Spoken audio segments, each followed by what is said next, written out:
10. The Soul Searchers, Ashley's Roach Clip.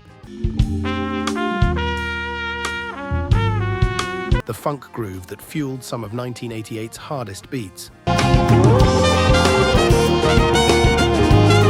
Chuck Brown's 1974 production became the backbone of Eric B. and Rakim's Microphone Fiend, redefining what hip-hop production could be. Recorded in 6 hours for $800. The track blended loose but tight, funky yet aggressive drums. A combination producers couldn't resist.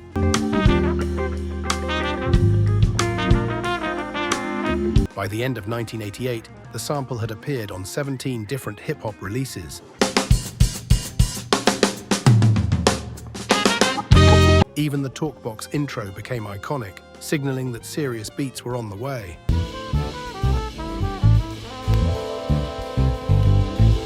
Nine. Bob James, Nautilus.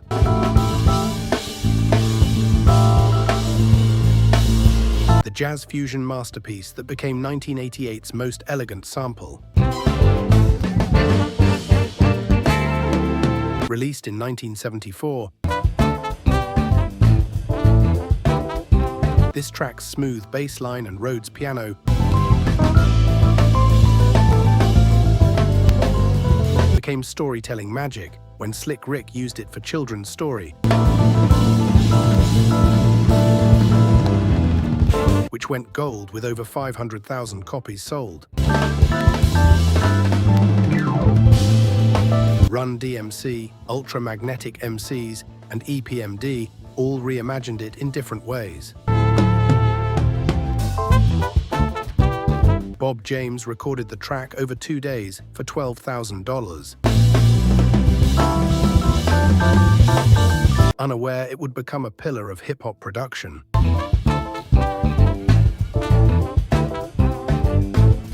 More than 450 hip-hop songs have sampled Nautilus, making Bob James one of the most sampled artists in hip-hop history, without ever actually making a hip-hop record. 8. Trouble Funk, Pump Me Up, Go-Go meets hip-hop. This Washington, D.C. go-go classic brought raw regional energy into hip-hop's mainstream.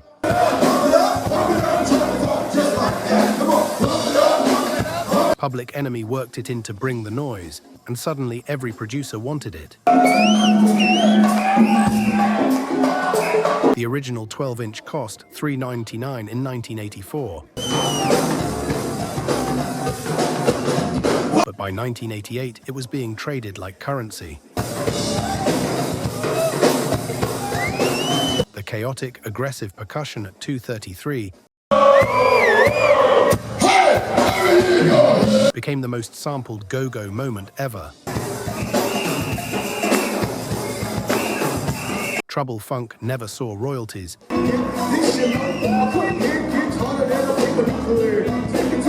their influence reshaped hip-hop's sense of rhythm. 7. Skull Snaps, It's a New Day. The mysterious record that became 1988's most hunted sample source.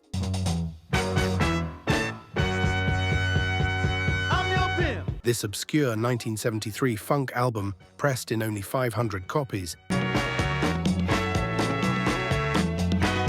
featured opening drums that producers couldn't resist.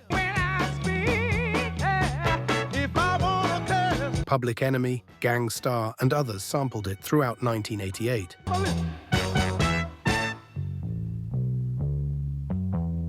The band broke up after just 6 shows and sold their rights for $3,000. They didn't know they were hip-hop legends until 1995.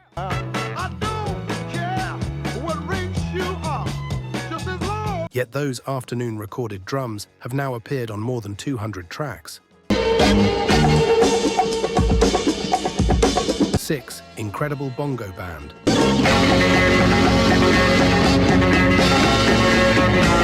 Apache, the breakdancer's anthem, and hip-hop's calling card in 1988. This 1973 cover became the soundtrack to b-boy battles worldwide. Grandmaster Flash once called it the national anthem of hip-hop. In 1988 alone, it appeared on dozens of mixtapes and major releases. The Incredible Bongo Band recorded it in just 4 hours. Yet those 7 minutes and 48 seconds defined a culture. The bongo break at 3:15 was the moment every DJ waited for. By 1988, original vinyl copies sold for $200. Today, collectors pay over $1,000. The sun used to shine on my street, on my street. 5. Melvin Bliss, Synthetic Substitution. The drum break that defined hardcore hip-hop in 1988. Ultramagnetic MCs used it on Ego Trippin'.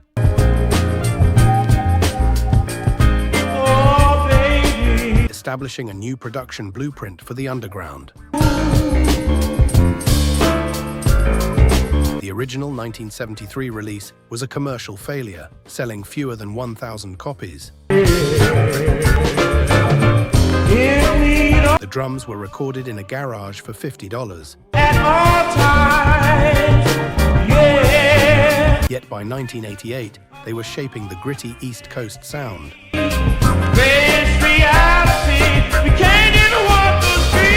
The dirty, compressed break stood out from the polished drums everyone else used.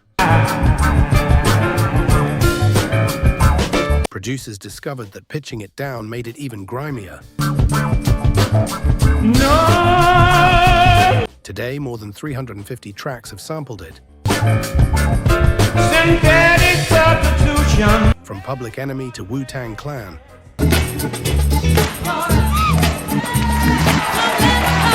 4. Lynn Collins, Think About It.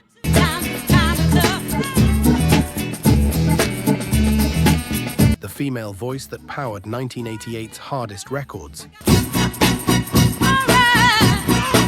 Produced by James Brown in 1972, this song opens with the iconic Yay Woo. Let me tell you something. That became the ultimate hip-hop exclamation point. To get what we want.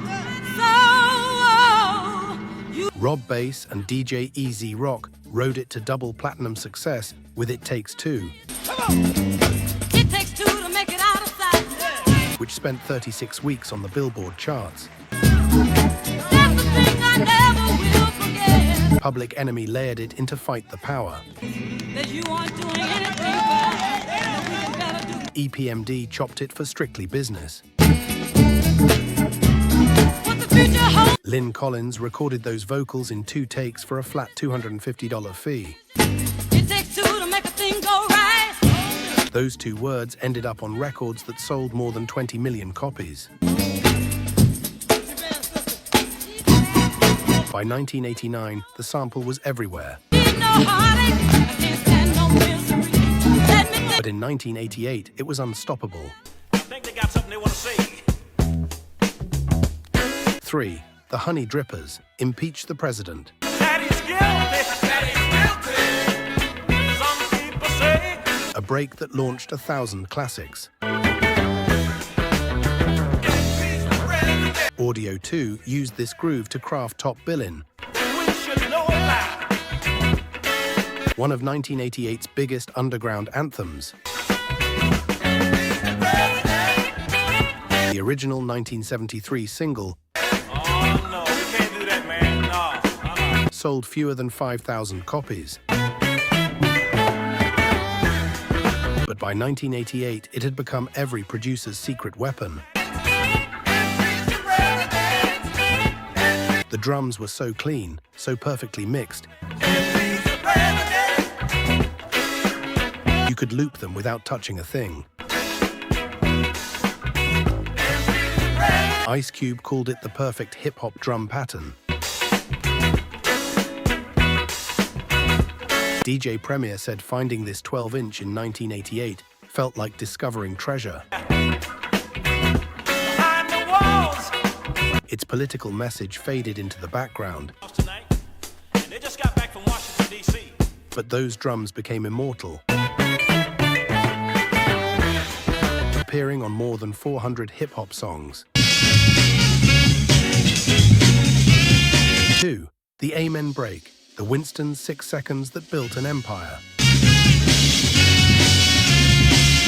The drum break from the Winston's 1969 B-side Amen Brother exploded across 1988.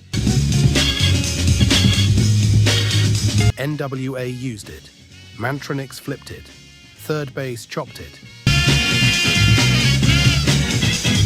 Drummer Gregory Coleman played the break in a single take during a 4-hour recording session and earned just $20. By 1988, those 6 seconds had generated millions for hip-hop artists and sparked entire genres. Jungle, drum and bass, breakbeat, and more. Coleman, unaware of his influence, died homeless in 2006.